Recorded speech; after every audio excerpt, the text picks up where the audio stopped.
DOP சீரிஸ்ல இன்னைக்கு நம்ம பார்க்க போற பாடல், அதாவது ஒரு பையன் சின்ன வயசுல தன் அப்பா கூட மாடு மேய்ச்சுக்கிட்டு இருக்கான். அப்படி மாடு மேய்ச்சுக்கிட்டு இருக்கும்போது தூரத்துல ஒரு பாட்டு ஒண்ணு கேட்குது. ஒரு குரல் ஒண்ணு கேட்குது. அந்த பாட்ட பாடுனவரோட குரல் அவர ரொம்பவே ஈர்க்குது. ஆனா அந்த குரல் யாரோடதுன்னு தெரியல. அப்ப என்ன பண்றான், அந்த மாட்ட அப்பாட்ட குடுத்துட்டு அடிச்சு புடிச்சு அந்த கோயிலுக்கு ஓடுறான். அதாவது அந்த பாட்டு போட்டிருந்த கோயிலுக்கு ஓடுறான். அங்க ஓடி அந்த பாட்ட திருப்பி போடுங்க ப்ளீஸ் அப்படின்னு கேட்கறான். அந்த காலத்துலலாம் பார்த்தீங்கன்னா, திருப்பி போடணும்னா மறுபடியும் அத இந்த பக்கம் பாடி முடிச்சா மறுபடியும் அந்த கேசட்டயே திருப்பி போடணும். அப்பதான் அந்த பாட்டு பாடும். அப்படியான ஒரு காலகட்டம். அது ஒரு 75, 78 அந்த காலகட்டம். அப்புறம் மறுபடியும் அந்த பாட்ட திருப்பி போடுறாங்க. ரொம்ப ரொம்ப ரசிச்சு ரசிச்சு கேட்கறான். அது வேற எந்த பாட்டும் இல்ல.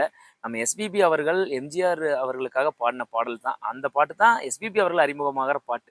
அப்படி அந்த எஸ்பிபிய ரசிச்ச அந்த பையன் பெருசாகி வளர்ந்து, தன்னோட இயக்கத்துல, தன்னோட எழுத்துல எஸ்பிபி அவர்களையே பாட வச்சான். அந்த இயக்குனர் வேற யாரும் இல்ல. அந்த ரைட்டர் வேற யாரும் இல்ல. ஆர்.வி. உதயகுமார் அவர்கள் தான். அவர் எழுதின அந்த பாட்டு, எஸ்பிபி அவர்கள் பாடின அந்த பாட்டு எது தெரியுமா? பச்சை மலை பூவு நீ உச்சி மலத்தேனு. இந்த பாட்ட ஆர்.வி. உதயகுமார் அவர்களே எழுதியிருப்பாரு. கிழக்கு வாசல் படத்துக்காக. கிழக்கு வாசல் படம் டைரக்ஷனும் அவர்தான். அந்த பாட்ட எழுதி முடிச்சுட்டு இளையராஜாட்ட குடுத்ததையும், "என்னய்யா இத்தன சரணம் எழுதி வச்சிருக்க?" அப்படின்னாராம். "படிச்சு பாருங்கண்ணே" அப்படிங்காட்டி படிச்சு பார்த்துட்டு, "எல்லாமே நல்லா இருக்கு. எது வேணும்னு நீயே செலக்ட் பண்ணிக்கன்ட்டு" போயிட்டாராம். காத்தோடு மலராட கார்குடலாட. அதுக்கப்புறம் இளையராஜா வந்திருக்காரு. "இது செலக்ட் பண்ணிட்டேனே" அப்படிங்காட்டி, "சரிய்யா எடுத்துறலாம்." அப்படிங்காட்டி, "இல்லண்ணே இத எஸ்பிபி அண்ணன் தான் பாடணும்" அப்படின்ட்டுருக்காரு. "யோவ் அவன் ஊர்லயே இல்ல. அமெரிக்காவுல இருக்கான். அவன் வர வரைக்கும்லாம் வெயிட் பண்ண முடியாது. நான் உனக்கு நல்ல சிங்கர் தர்றேன் எடுத்துறலாம்" அப்படின்னு சொன்னாராம். அதெல்லாம் முடியவே முடியாது. 1 மாசம் ஆனாலும், 2 மாசம் ஆனாலும் எஸ்பிபி தான் வேணும்னு சொல்லி, அந்த 1 மாசம் இளையராஜா சாரோட ஸ்டுடியோ பக்கமே ஆர்.வி. உதயகுமார் அவர்கள் போகலையாம்.